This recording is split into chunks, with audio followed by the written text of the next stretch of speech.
God, I am so sick about this." She covered her eyes with her hands, and we tried to console her. When her drink came, she downed half of it in one gulp. Yuki overestimates her ability to hold her liquor, and I was pretty sure she'd be staggering after lunch. About then, Claire, already in an uproar, vented about the fresh young bodies piling up in her morgue, without mentioning names and details. Cindy pricked up her ears like a dog who's been asked, "Want to go for a ride in the car?" "Tell me something," she said to Claire. "I heard there was a shooting at the Four Seasons. Just give me something I can own and work into a story." I was thinking, maybe Cindy could help us. If we couldn't identify the Four Seasons victims, Cindy could run their pictures in the cron. But I wasn't there yet. I looked around the table and thought how my 3 girlfriends were all seething with a tension that was only intensified by their having to shout over the retirement festivities around us. So much was going on, I didn't have to speak. I was glad. If asked, I would have to say that my life was pretty damned good right now. My little family was healthy, Joe and I were both working, money was coming in, and even staring at a computer screen for the last 4 hours hadn't stolen the afterglow from my morning romp with my husband.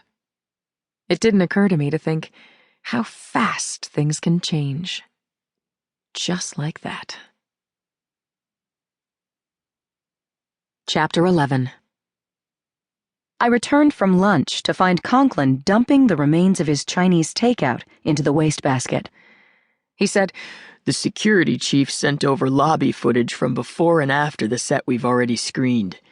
Maybe those dead kids in 1418 came in around lunchtime."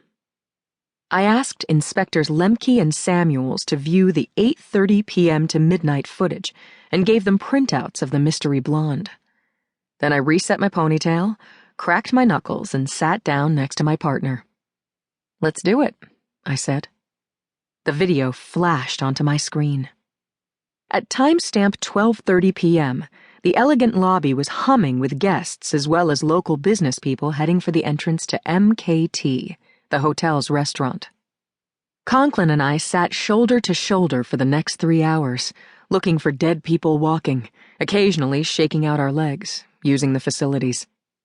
By the time the day shift started punching out, my eyes were gritty and my temples were pounding. But I was still watching the video when the timestamp read 3:27 p.m.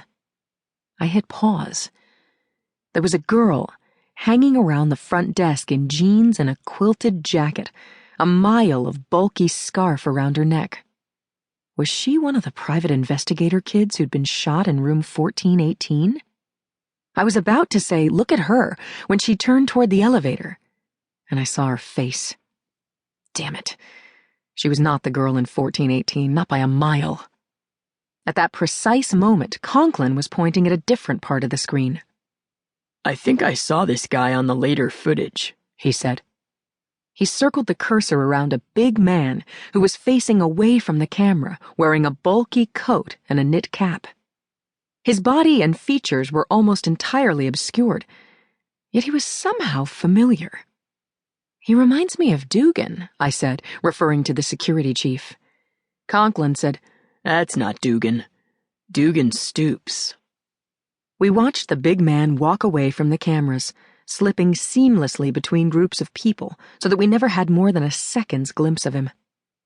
We reversed the footage, paused, zoomed in, but there was not even a partial view of his face. "He knows where the cameras are," said Conklin. "Like he's some kind of pro," I said. "Let's look for him on the later tape." I booted up the disc we'd already seen a few dozen times, but now we had a new focus. Only a few minutes in, I saw the shadowy male who maneuvered around the surveillance cameras with the dexterity of a rodeo quarter horse. He disappeared into a crowd, reappearing a frame or two later as a charcoal gray smudge on the move. Then we lost him again, this time for good. The timestamp read 4:20 when Mr. Wang entered the lobby. An hour and 25 minutes later, at 5:45, the glamorous blonde made her dramatic entrance. I knew this part of the footage by heart.